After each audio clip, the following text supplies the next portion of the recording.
Hi everyone, as you can see I have an Entrelac here. I've been doing this for a couple years now. I used Kimberly Kerrigan's videos to start off. The one problem with her videos is there's no cast off. So I've decided to try and help out as best I can. I have two different cast offs I use now. So I'm going to demonstrate the first one, which is basically the decreased triangle. So it's this whole stitch that you've done, all these other rows, where you're bringing it down, and that's what you're gonna do all the way across the top. You still need your crochet hook. You still need your loom pick. So first things first, just like you do any other row, you take your stitches off. And please don't mind that I'm doing this angle. It is the first video I've done like this. So it is what it is, and I'm trying really hard. But like I said, this is the same thing as you've done previously, it's just a decrease. The problem is with this particular cast off, despite being the easier option of the two I currently do, it still requires a lot. So same thing as always. Since this is E-wrap, you're going to E-wrap everything. Bring it down.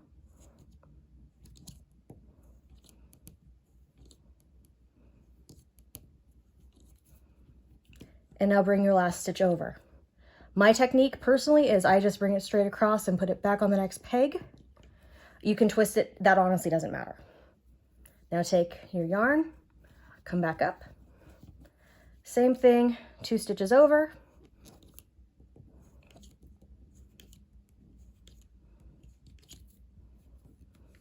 Bring your stitch in to connect.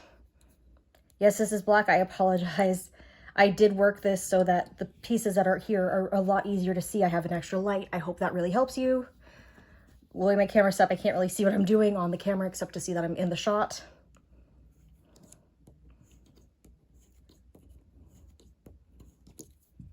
Bring it down a little bit.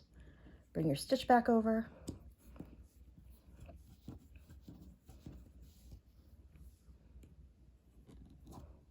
Uh-oh, there you go. And whatever technique you use to do this is fine. I'm doing it at an angle just because right now that is about as easy as I can get this to work. And this stitch doesn't want to pop up. There we go. I also used a larger crochet hook against this, so I have less work to do in holding it in place because round loom does make this a little bit more difficult, but it's the same stitch regardless of what loom you're using.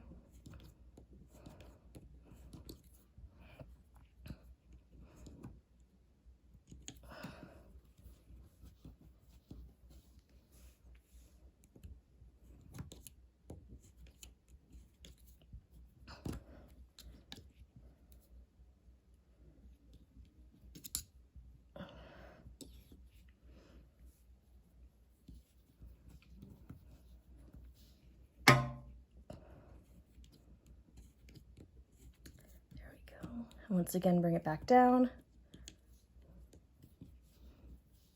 I apologize for the extra noise. That's my setup, and I'm not fighting with it today. I just don't have that particular thing in me.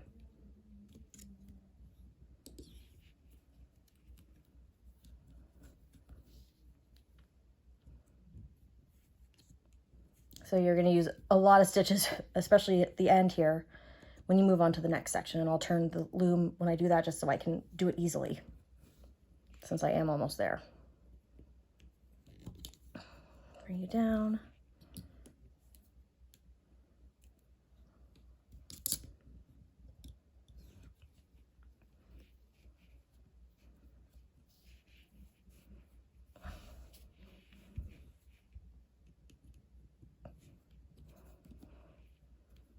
And now here's the part where it gets a little bit more complex.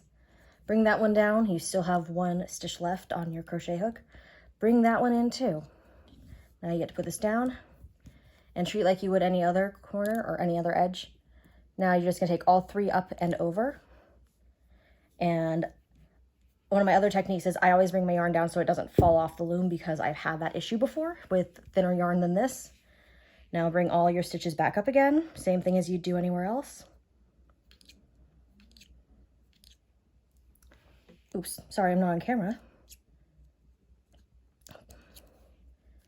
And now the slightly more complex part is you're gonna have a double side to go off of right here. So Even though it's already here, bring this stitch over. This is at least my technique and how I've been doing it. So now you have 2 on the start piece and you have your first edge off. Once again, bring up the next section.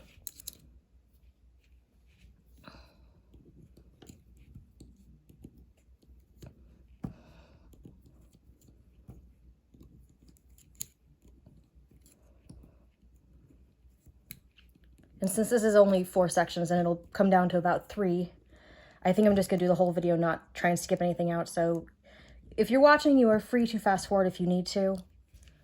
But at the moment, I'm just doing what I can. So leave that there, treat it like you would anywhere else. And once again, same thing. And that should be the end of the black in here because the black's killing me.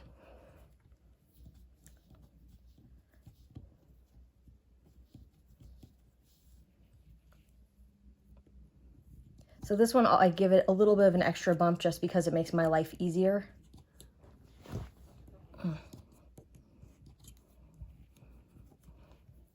But that way I'm not fighting quite as hard over here on this edge. Now, once again, bring up and over. Now my trick here, because I have done this for a while, is I can hold my yarn, bring it back across, so I'm still back down to where I should be for the next one. And this way it kind of creates more of a balance. You can also just do it where you pull everything over and you're down to 1 and then bring it across, bring it across. I just prefer this. So for the last one, I will demonstrate the other way of doing this. Hell, actually, I'll just do it right now. Just bring that last stitch over, pop it down, and bring it back down this way so that you're still staying on target as to where you're supposed to be.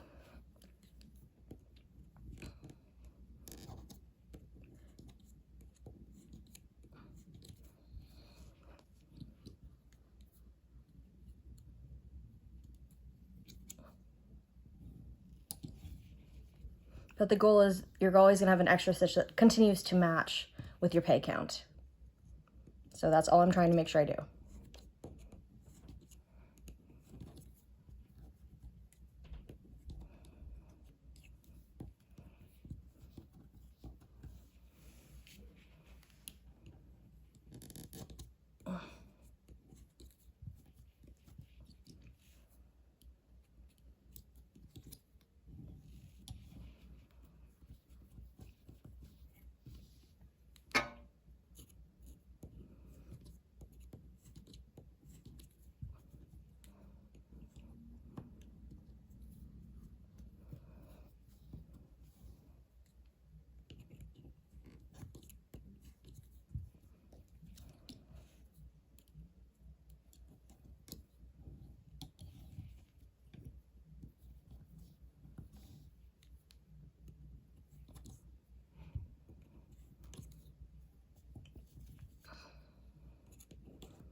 There we go.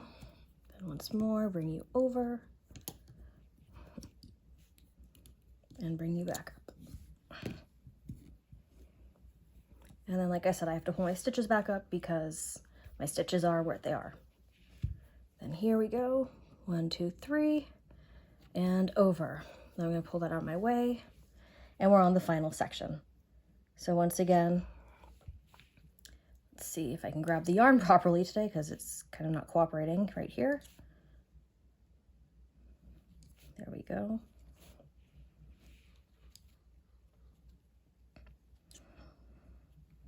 So the fun part is when you get to this peg right here, you'll be done.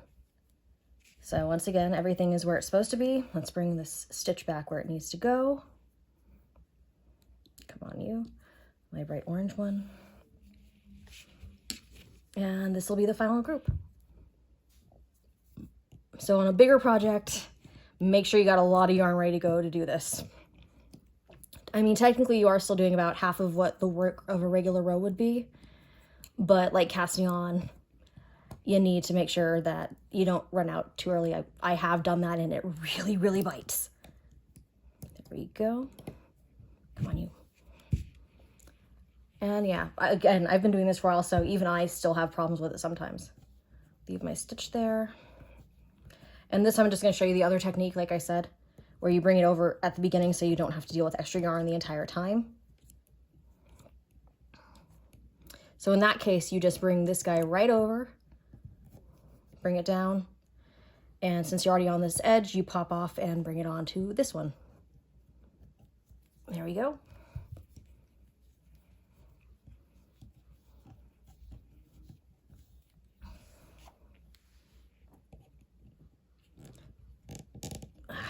The only problem is with that one, it gets a bit tight. So it can be really difficult, and I've popped stitches doing that. It's really not fun to fix, to put it lightly. But at least that way, you know that you're getting it done.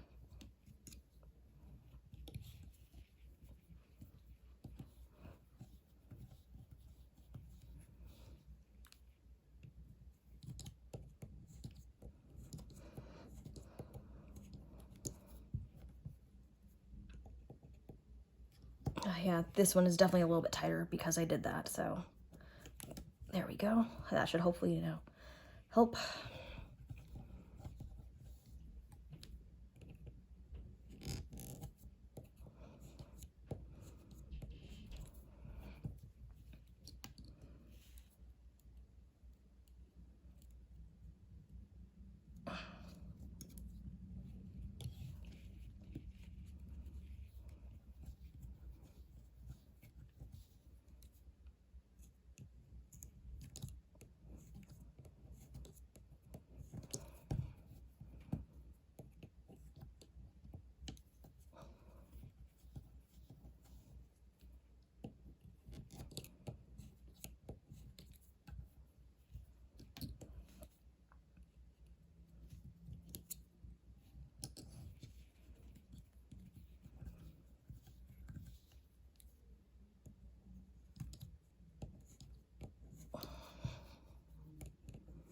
And like I was saying earlier in the video, this does give you a bit of a tighter edge, so you'll have two tight edges, typically this corner right here and this one. But since I'm using a yarn that has some nice stretch, I actually have a little bit of stretch on it, but unfortunately that does not always work with every single yarn. So you really want to put care and thought into which yarns you're using for this project until I show you the other cast off, which is for a stretchy cast off. It's very similar to this. There's one major difference, which I do not have the wherewithal to demonstrate in the same video, so that one will come up later. But since both of the videos will end up being posted to my YouTube, they will be accessible. And we are almost done, which is great because this is starting to kill me. This angle is really weird. I normally sit very differently when I'm working, so I appreciate your consideration of that while I'm trying to work and not be obnoxious and curse or anything because ow. All right, there's that. Here's you. And for the final stitch, I do not have scissors on hand at the moment because I forgot to put them near me. But thankfully I have enough yarn here. It's a giant Frankenstein I made, so I can actually just pull off. But here you go. The final stitch is the same as you've done everywhere else previously. Then just pop it off and tie a loop through it. So if I had scissors, I'd cut, but I don't. And I personally prefer to do one extra loop just to make sure these are extra secure. But that's just me. You do not have to do this part. But here you go. You have one beautifully cast off piece with your triangles that are all glorious and done and look like every other one in the project.